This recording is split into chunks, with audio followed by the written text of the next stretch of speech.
This video will look at analysing film posters, particularly with the 2011 GCSE Media Studies exam in mind, which this year focuses on the action-adventure genre. You may be required to analyse a poster, or even create one of your own for the genre as part of the practical element of the exam. A poster is a form of advertising, and it's important to always remember that its job is to sell you a product. In the case of film posters, this product is a cinema ticket. They will therefore always be carefully designed to persuade and tempt the audience to go and see the film. A good place to start is with poster conventions, as these are the normal ingredients of something, or the informal rules which are normally followed in a form of media. We'll look at these by examining this poster for The Fugitive, starring Harrison Ford. The film title is always prominent on the poster, and in the last few years the tendency has been for this to be towards the bottom of the poster. The text is stylised and designed to reflect the film genre. In this case it is angled and italicised to suggest action, movement and suspense. Actors' names are usually displayed at the top of a poster. Here Harrison Ford's name is directly connected with the character of the fugitive in the middle of the poster. When this film was released, Ford was extremely popular and his name alone guaranteed a lot of ticket sales. The main image shows the hero of the film, Ford, running alongside what looks like a speeding train. He is hunched over and looking to the side with determination and tension on his face. Because of the title, this character is clearly on the run and is being pursued. His hair is scruffy and he is wearing informal clothes. This connotes someone who has not been home, slept or washed for some time. Most film posters carry a tagline or slogan which gives clues to the audience about the story they will be told. This story is called a narrative. The tagline uses just a few words and phrases to tease the audience with the film they will see. Here it says, a murdered wife, a one-armed man, an obsessed detective. The chase begins. The tagline raises questions in the mind of the audience such as, why has someone only got one arm? Who murdered the wife? Is this the reason Ford's character is on the run? It also gives clues about the type of action-adventure film we will see. In this case it's a thriller because of the mention of the obsessed detective in pursuit of a villain and the reference to a chase. Chase scenes often feature in thrillers. This poster contains two more conventions. A release date, which makes the audience anticipate the film, and the list of cast and crew. This allows the audience to see who else is in the film and also who directed it. More well-informed audiences may make decisions on whether to see the film or not based on this information. If they like other films by the same director, they are more likely to want to see this one. There are two final conventions which often appear on posters. This poster for Shoot 'em Up shows the remarks and reviews of expert witnesses. These are usually from newspapers, magazines and film critics. Designers will pick the best comments and sometimes add the publication's star rating to sell the quality of the film to the audience. Lastly, this poster also shows a certificate to inform the audience if there are any censorship restrictions on who can see the film. This also gives clues as to the film's content in terms of violent or sexual scenes and language. The audience can also use this information to decide if it is a film they want to see or not. Now that we've covered conventions, let's look in a bit more detail at some of the media terminology you can use to describe posters and evaluate your own designs. If we stick with the Shoot 'em Up poster for a moment, we can try to establish its genre. Genre refers to the type of film. This one is clearly an action film rather than an action-adventure. The title of the film and the number of guns on the poster, along with the expert witness quote which says 100 miles an hour blast, all connote a pure action film.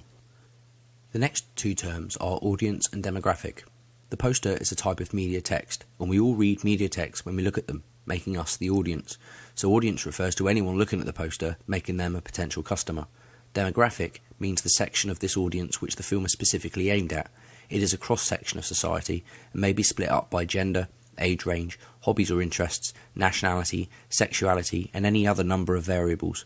This poster is targeted roughly at males aged 15 to 30 because it features guns, action and the picture of Monica Bellucci suggesting a sexy female character.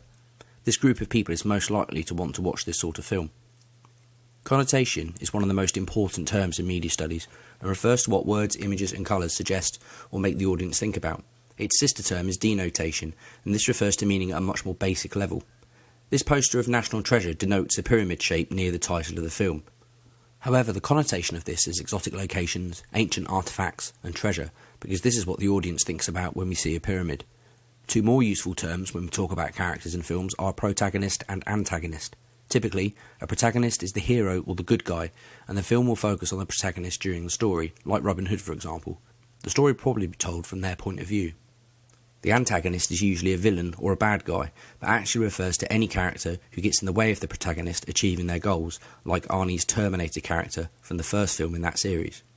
In stories, the antagonist creates conflict, tension, and excitement. Sometimes posters intentionally confuse the audience about protagonist and antagonist, like in this example for Spider-Man 3. This poster connotes some sort of inner conflict within Spider-Man about whether he is a hero or a villain through his reflection in the glass. We've touched on the next term already, narrative, which means the story. All media text tells some sort of story to interest the audience. Some narratives are more obvious than others. This poster for Die Hard features a tagline which makes sure its audience understands the narrative because it is original and sounds exciting. Representation is a tricky media term to understand, but if we pronounce it representation, it becomes easier. It means the way the world is presented in a media text and how accurately it reproduces it. The Die Hard poster represents Los Angeles in a couple of different ways. First, the poster connotes crime and violence, which is accurate, but it is also representing LA as a romantic and beautiful place because of the sunset in the background. Representation can refer to anything about the world we live in, including places and people. Stereotype is another important media term. Stereotypes are usually negative because they generalise people and make the audience think certain types of people are the same. For example, it would be stereotypical to say that all Americans are fat or that all blonde women are unintelligent. The media has a habit of using stereotypes for comedic effect, such as in this poster for the comedy Tropic Thunder. This poster stereotypes all American soldiers as crazy, trigger-happy meatheads. A final term to get used to is unique selling point, or USP for short. This refers to a feature in a media text which makes it stand out or makes it different from other similar text. This poster for Avatar uses the blue Na'vi alien as a USP. Other Avatar marketing focuses on the large yellow eye of the alien to make the audience think there is something unique and different about this story. Sometimes, posters can break with convention to make themselves more appealing. When media texts do this, we say they are unconventional. Here are some examples. This poster for The Truman Show dropped many of the conventions you would normally expect to see and focused on the main image of Jim Carrey's character, which is made up of hundreds of tiny images from the film itself. The True Grit poster did not use a main image and instead copied the style of a Wild West Wanted poster to give clues about its genre and content. The Social Network poster is unconventional because it contains very little information and even covers up the main image with a huge tagline. The title of the film itself is very small on the right-hand side. This teaser poster for The Matrix again breaks with convention because it gives very little information. Instead, it uses the Matrix code image to get the audience thinking and to raise questions in their mind. It also gives them the year of the film's release to create anticipation. We'll finish up with a poster analysis for the Nick Cage action-adventure film National Treasure. Focus on the media terminology and how it's used to describe how the poster works. The image of Nicolas Cage's character seems focused on something out of the frame.